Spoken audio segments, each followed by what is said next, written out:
Et maintenant que tu t'es plié à la police municipale, bonne chance pour affronter le DHS, l'ICE et la garde nationale. Ça va arriver si tu les affrontes.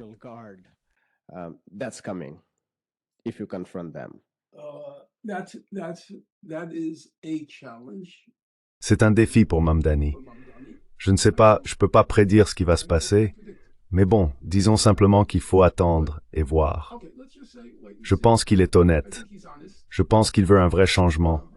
Et je pense que c'est un jeune homme qui sait que sa tête est dans la ligne de mire, au sens littéral.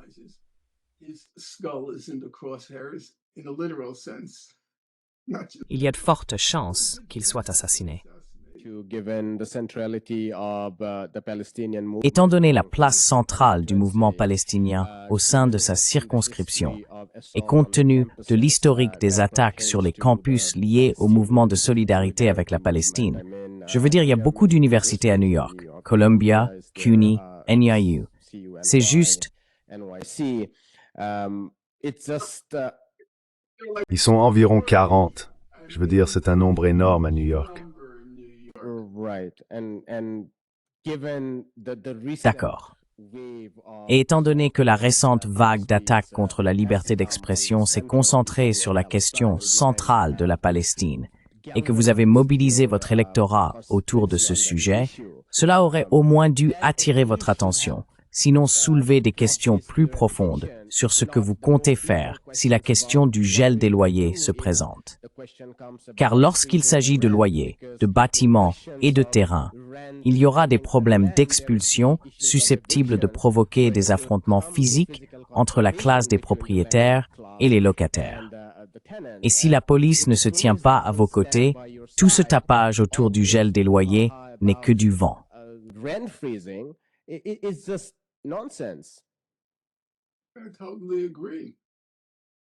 Je suis tout à fait d'accord. Il va y avoir des affrontements et on remet le pouvoir, l'instrument central de l'État. En dernière analyse, je veux dire, des gens comme Ramchi diront qu'il existe toutes sortes de choses que l'État fait pour essayer de créer un consensus. Oui, c'est vrai. Mais le cœur du problème, quand Sweezy a écrit l'article sur Allende, il y avait toutes ces théories nouvelles sur l'État, selon lesquelles il ne serait pas seulement un instrument du pouvoir de classe. Tu es trop jeune pour t'en souvenir. Mais il y avait tous ces débats avec des gens comme Poulantzas et d'autres sur la nature de l'État.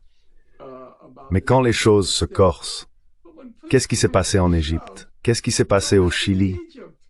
L'État intervient avec son appareil répressif. Maintenant, je ne dis pas que nous sommes au bord d'une révolution socialiste à New York, mais je reconnais qu'il va y avoir des affrontements et que l'autre camp est absolument impitoyable.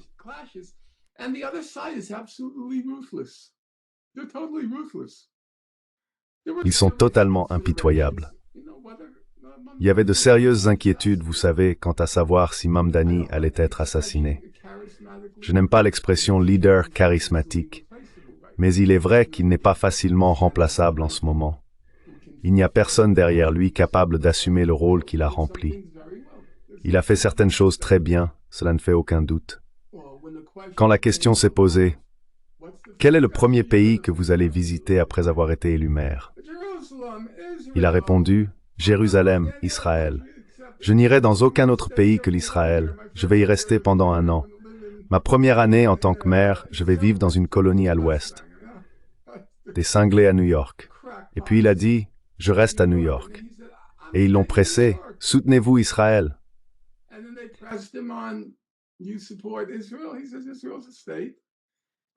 Il dit, Israël est un État et il a le droit d'exister. Et ils ont demandé, soutenez-vous un État juif d'Israël. Il a répondu, je ne soutiens pas un État où il existe une hiérarchie des droits.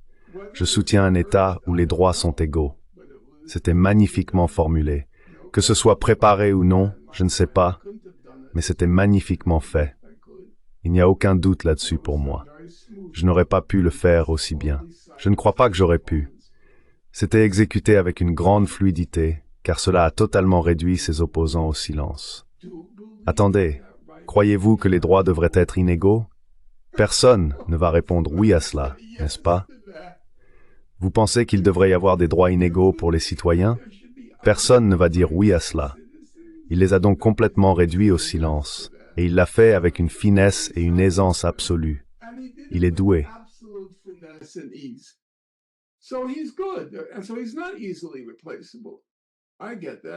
Et donc il n'est pas facilement remplaçable. Je comprends cela.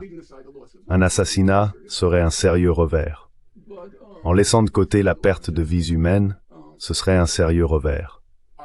Mais je pense que ce qu'il fait est simplement politiquement imprudent, à la fois en ce qui concerne les décisions elles-mêmes et pour moi, la procédure. On ne prend pas de telles décisions seul. 90 000 personnes se sont portées volontaires pour ta campagne.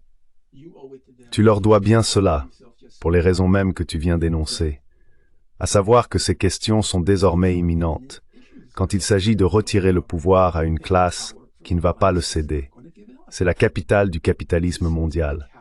Ils ne vont pas céder le pouvoir à un mouvement véritablement socialiste. Donc soit tu n'es pas vraiment socialiste, soit tu es très naïf. Et ni l'un ni l'autre ne présage rien de bon.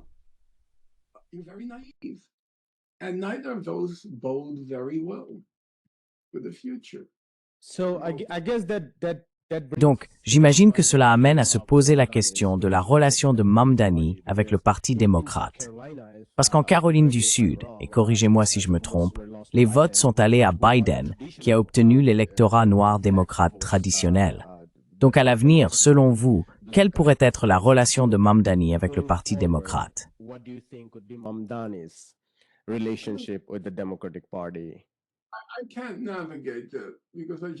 Je ne peux pas vraiment me prononcer là-dessus, car je ne connais pas assez bien les structures du Parti démocrate pour dire s'il y a de la place pour le transformer ou non. Ce que je crois en revanche avec certitude, c'est qu'il doit créer une structure organisationnelle alternative, fondée, comme cela a toujours été le cas à gauche, la gauche historique, sur toutes sortes d'organisations de base qui structurent chaque aspect de la vie urbaine. Vous savez, de sorte que vous puissiez appartenir à un comité de locataires, un comité de quartier, un groupe sur un campus universitaire. Mais partout, il faut que surgissent, je sais que ça va sembler venir de Cuba, des comités de défense de notre révolution.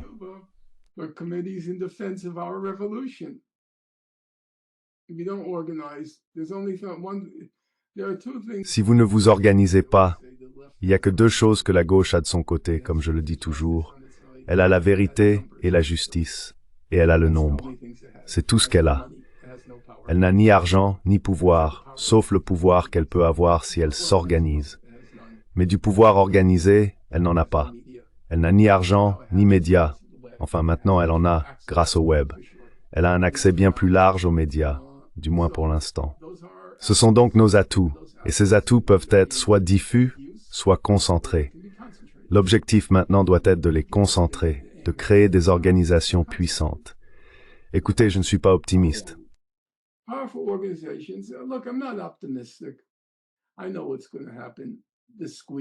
Je sais ce qui va se passer, l'étouffement, la destruction de la ville, pour qu'ils puissent dire « Vous voyez ce qui est arrivé à New York avec ces idées socialistes folles ?» Tu sais, pour donner une leçon à ces jeunes prétentieux. La démocratie selon leurs règles, nous choisissons les candidats, vous choisissez lequel d'entre eux vous voulez. Mais vous n'avez pas le droit de choisir votre propre candidat. Non, vous ne l'avez pas. Les intérêts fortunés, parce qu'ils se voient comme des rois philosophes, c'est ainsi qu'ils se perçoivent. Ils sont allés dans les meilleures écoles, ils sont intelligents, sans aucun doute, intelligents au sens conventionnel, tu vois. Ils sont intelligents, sans aucun doute. Et ils sont tout simplement d'une arrogance phénoménale. Tu sais, pour Bill Ackman, bien sûr que c'est à moi de choisir qui doit être le président de Harvard.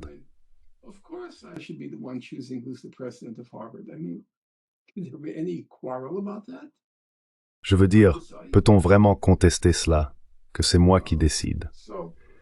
Donc, et puis bien sûr, il y a, je pense, une question secondaire, mais qui reste importante, la question d'Israël. La classe des milliardaires à New York est en grande majorité juive, et aussi en grande majorité suprémaciste juive. Donc c'est la deuxième question, je dirais. À mon avis, ce n'est pas la question principale, c'est une guerre de classe. Et ils vont maintenant mettre la pression sur la ville. Et c'est l'une des choses que Mamdani, je pense, comprend. Il doit rassembler autour de lui des personnes qui connaissent chaque aspect de l'économie new-yorkaise et chaque faille juridique, parce qu'ils vont aller en justice pour l'arrêter.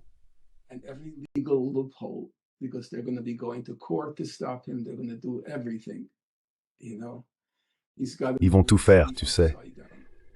Il doit connaître la ville de fond en comble, pas seulement au niveau de la rue, ce qui est très important.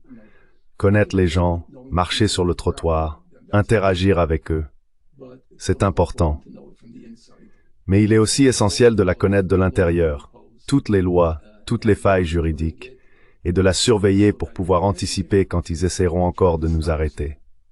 C'est ce qu'ils font. Et ne t'engage pas dans ces réunions à huis clos. Tu agis simplement à la manière de la classe dirigeante. Il a rencontré ce groupe, il a rencontré cet autre groupe, il a rencontré cette personne, il a rencontré celle-là. Tout cela derrière des portes closes. Et Bloomberg le sait, ou une source anonyme l'a dit, non, ce n'est pas ainsi que les radicaux fonctionnent. Ce n'est pas la tradition historique de la gauche. Des réunions secrètes, classe dirigeante et fortunée. C'est totalement faux.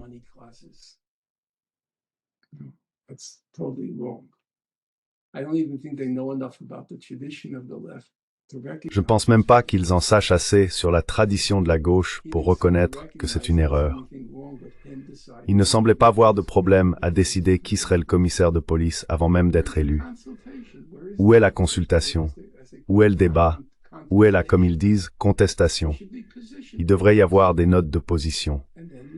Et ensuite, après un véritable processus démocratique, on décide. Tu n'es pas un roi. Non, comme je l'ai dit, s'il entend cette critique, il va dire « Eh bien, suis-je censé consulter tout le monde pour chaque décision ?» Très bien, je suis d'accord, ce n'est pas possible. C'est une idée utopique. Comme l'a dit le professeur Chomsky, la plupart des gens ne veulent pas passer toute leur vie en réunion. Oui, c'est évident. Mais pour le commissaire de police, surtout puisque l'autre camp en a fait un test décisif, il faut qu'on en parle longuement.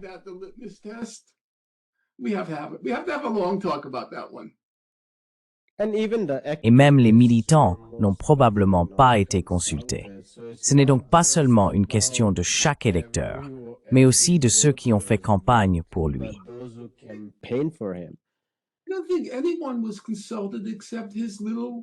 Je ne pense pas que qui que ce soit ait été consulté, à part son petit cercle restreint. C'est complètement faux, complètement insensé de faire les choses de cette manière. Maintenant, peut-être que certaines personnes ne voient pas l'importance du commissaire de police. Eh bien, c'est très important, surtout si c'est une tiche. Vous savez, à une autre époque, ce serait comme élire un Rockefeller, nommer un Rockefeller commissaire de police. C'est tout simplement fou. Maintenant, vous allez dire, eh bien, c'est injuste. C'est une femme et elle ne devrait pas être tenue responsable de sa famille. Non, non. En général, les pommes ne tombent pas loin de l'arbre. Même avec Andrew Cuomo. Je sais, bien sûr, je suis assez âgé pour me souvenir de son père, qui était gouverneur de New York.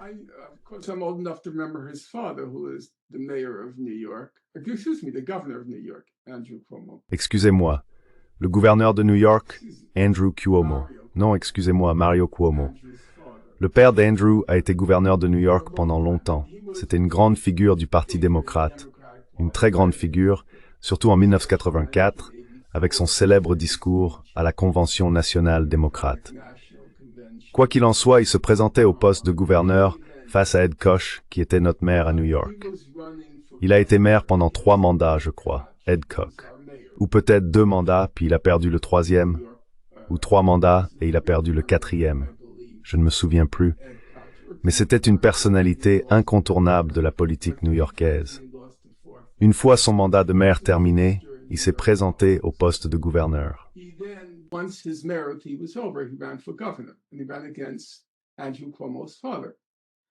Et il s'est présenté contre le père d'Andrew Cuomo, Mario Cuomo. À l'époque, Ed Koch était un homme gay resté dans le placard.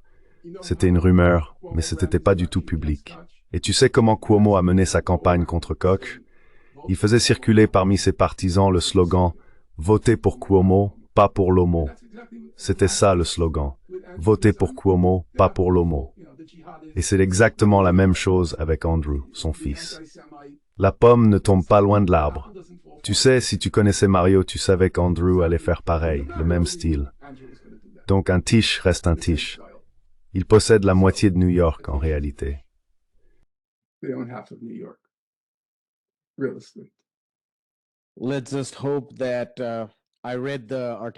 Espérons simplement, j'ai lu l'article que tu m'as envoyé, et espérons qu'un moment comme l'élection municipale de 1971 puisse se reproduire. Comme toi, je suis pessimiste quant à la capacité de Zoran Mamdani à réagir à ce moment crucial. Peut-être qu'il ne le fera pas, mais au moins, s'il met en œuvre certaines des mesures qu'il a promises, geler les prix, geler les loyers, augmenter certains salaires minimums, il est probable qu'une partie de sa base s'élargisse. Cela pourrait créer un moment, comme l'a dit Suzy, pour aller dans une direction plus radicale. Je ne pense pas que Mamdani est l'option que Salvador et moi avions, car il a affaire à un pays. Ces discussions portaient surtout sur la prise du pouvoir militaire. Mamdani est confronté à des enjeux bien plus vastes, l'opposition, car il n'est que le maire d'une petite ville au sein du cœur impérial. Mais la lutte doit continuer, et je pense que la gauche ne devrait pas être fataliste. Et c'est là-dessus que j'aimerais conclure. Ton mot de la fin, Norman. That's where I'd like to end. Your closing comment, Norman. Not fatalistic. Not fatalistic. Pas fataliste. Pas fataliste. Vous savez, Rosa Luxemburg a dit célèbrement que l'histoire a une manière de fournir des solutions aux problèmes à mesure qu'ils se présentent. Elle appelait cela un tour de l'histoire, ou quelque chose comme ça. Le fait qu'elle apporte des solutions aux problèmes au fur et à mesure qu'ils surgissent. Je crois qu'il existe des solutions possibles. J'espère simplement qu'il choisira la bonne voie. Je dois aussi dire que c'était du 50-50. C'était pas un mandat écrasant, c'était très polarisé et c'était un véritable reflet, c'était un référendum. C'était pas une poignée de personnes qui votaient, c'était un grand nombre de votants. Et 50-50, c'est 50-50. Or, Allende avait à l'origine environ 36%, puis il est monté avec les élections municipales de 1971. Mais 50-50, cela signifie une guerre civile. Ce n'est pas la majorité écrasante que Marx avait imaginée. La classe ouvrière représentant 90% de la société et seulement 10% d'opposition.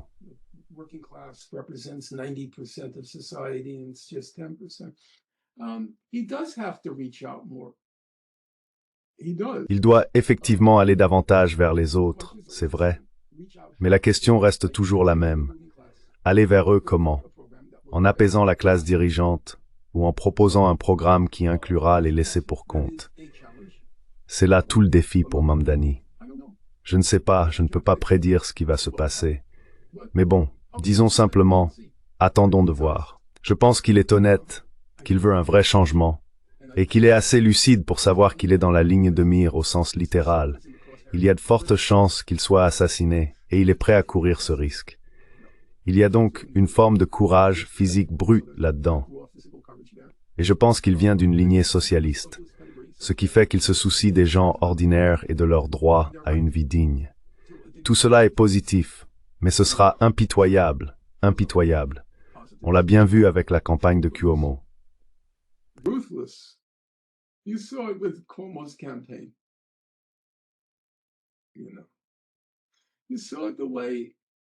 Tu sais, tu l'as vu, la façon dont toute cette guerre contre les étudiants a été lancée, culminant avec les enlèvements. Il s'agissait d'enlèvements de personnes comme Mahmoud Khalil et de la jeune femme qui avait écrit cet éditorial dans le journal de l'université de Tufts. Qui a lancé tout cela? C'était la classe des milliardaires suprémacistes juifs, comme Ackman. Quand des gens se faisaient arracher de la rue, littéralement arracher de la rue, c'est ce qui s'est passé. As-tu entendu Ackman prononcer un seul mot de critique? Il aurait pu dire « Écoutez, je m'oppose à ce qu'ils disent, mais cela ne devrait pas arriver. » L'a-t-il dit? Non, ce sont des voyous. Des voyous, comme disait ma défunte mère, des porcs avec des gants blancs. Non, ils sont totalement impitoyables. Donc cela va être très difficile pour la suite, S'il est sérieux, si c'est pas encore une situation à la AOC, s'il est vraiment sérieux, cela va être très difficile. It's going to be very tough moving forward. And now that you have capitulated, Et maintenant que tu t'es plié à la police municipale, bonne chance pour affronter le DHS, l'ICE et la garde nationale quand ils viendront, si tu les confrontes. National Guard, that's coming if you confront them. There's the Trump factor. Il y a le facteur Trump. Okay. D'accord. I think we covered Je pense que nous avons couvert beaucoup de sujets, quelques éléments nouveaux à ajouter au débat et à la discussion actuelle. to the current debate and discussion.